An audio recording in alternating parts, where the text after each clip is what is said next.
23 minutes past 8. Final minutes with Florida Governor Rick Scott joins us in studio. And Governor, again, we appreciate your time this morning.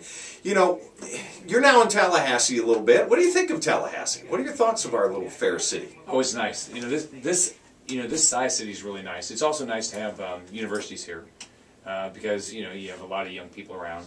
But no, it's really nice. I like the weather's been nice.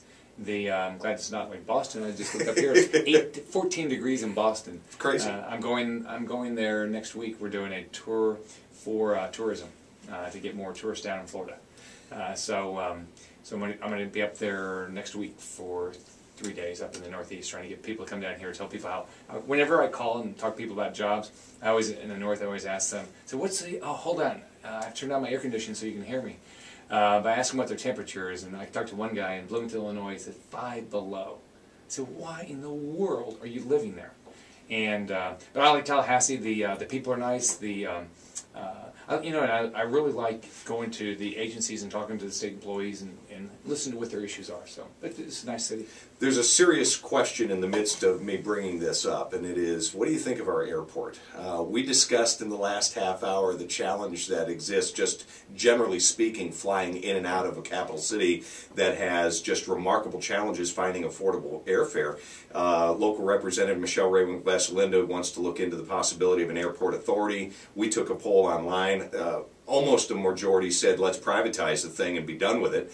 But just generally speaking, what, if anything, can the state do to encourage more competition that might help fares come down? It's all tied to jobs. I mean, here's what I think. I lived in Texas a little while, and you look at Austin.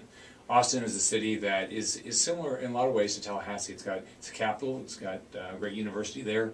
And now what's happened over the last 20 years, it's got a big business community. So you have plenty of flights out of Austin now. Same thing will happen in Tallahassee if we build up the private sector. If we build private sector jobs, go after, and look at all the talent that's coming out of FAMU, look at an FSU. They ought to be building businesses right here. If they do that, there's going to be plenty of flights out of here. If we have an attitude that no, we don't want any of these private sector jobs here, we only want government jobs, what's going to happen is we're never going to have a lot of flights coming in here. What's your impression of what the mindset is with the local government so far, and is that something you've attempted to communicate with them at all? Or, I mean, what obstacles do you see that has kept us, the city of Tallahassee, from developing the private sector? Well, I talked to quite a few people when we announced the big energy deal, and everybody knows. And since November 2nd, I sat down with Republicans and Democrats in the House and the Senate, and I've sat down with leaders all across the state, including Tallahassee. Everyone knows this is about jobs. And the only way you're going to get more jobs here is if you make this the place to do business. And so I tell people all the time, every day I'm calling people about moving their companies here, and I'm talking to people here about keeping their companies here. But I'm going to spend my time on the places, the cities, the counties that have the biggest interest in making that happen.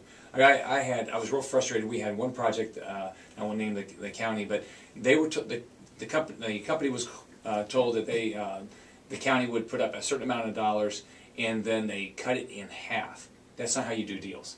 If you're going to do anything, you under-promise. You don't over-promise and then under-deliver. And so all Tallahassee, everyone has to know we're competing. But look at what should happen. To just take this part of the state. Anything that's going to Georgia, any business that's going to Alabama, there is no reason it shouldn't be here. On top of the fact we've got the university here and the capital here, so we should be the winner if we just have. It's like everything else. You have to focus on it and work at it every day and call people.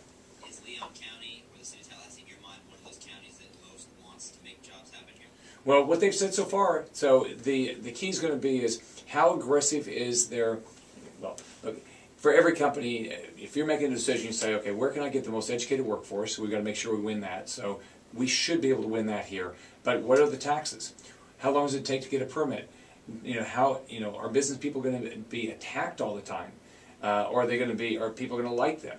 Because if you're a business person, you're human like everybody else, and you want to get a return for your shareholders. You want to make sure you can pay your employees well. So whether it's taxes, whether it's fees, whether it's attitude, whether it's permitting, whether it's talent, all those things impact it.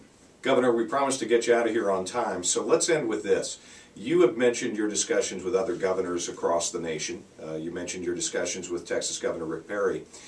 There's already an effort being made to take what's happening in Wisconsin and sort of fan it. Rather than get into the mechanisms and the reasons for that, let's just step back and say, or ask, what do you think of what's happening in Wisconsin? Well, I know Governor Walker. I'll see him, and we've talked about what he's doing. He's got a $3.6 billion budget deficit. He doesn't have a choice. He's got to figure out how to do more with less. He has a choice. Either he's going to change the pension, change the health care benefits, same things we're talking about here, or he's going to lay off 5,500 state workers. And anybody that's gotten elected knows that no one's voting for a tax increase. Everyone believes that state governments spend too much money. They don't spend it well. So he's doing exactly what we're doing, looking at how can I reduce the cost of government. And so I think that this is going to be a good discussion. And it's going to be a discussion in Wisconsin and in every state. What should states be doing? What programs should they be involved in? How much should it cost? Should the private sector be treated different, worse than the public sector? So that's the discussion we're having, and it's a good discussion. Short answer: do you believe that what happens in Wisconsin as it relates to the unions, in particular, given that it's a highly unionized state, could be a make or break type of issue nationwide related to unions? It's a different issue. His issue there is he's trying to eliminate collective bargaining for some issues there. Right. That's what the big issue is. That as long as people, my belief is, as long as people know what they're doing, collective bargaining's fine. But be honest with people. Be honest with taxpayers. If you're going to give these benefits to people, whether it's pension benefits or health care benefits, let's all be honest about it. Governor, it was a delight to have you in the studio this morning. Thank you for making time. I know it's a profound challenge for you in your schedule, and I hope you'll consider coming back. All right. Thanks a lot. This was great. Governor Rick Scott with us this morning. Let's do news. It's 8:30. It's the Morning Show with Preston Scott. Great job. Thanks a lot. Thank you. Right. It was really an honor. Yep. Same here. And I hope we can fit you in sometime in the future. That'd be fun. Thanks again. It's always more fun to do them in the studio. This is the best form of media that's out there. Yeah. No sound bites. Oh, yeah. But it's also better in studio than it is on the phone. Yeah. All right, Thank you, Governor. Bye. Have a great day. Thank you, folks. All right,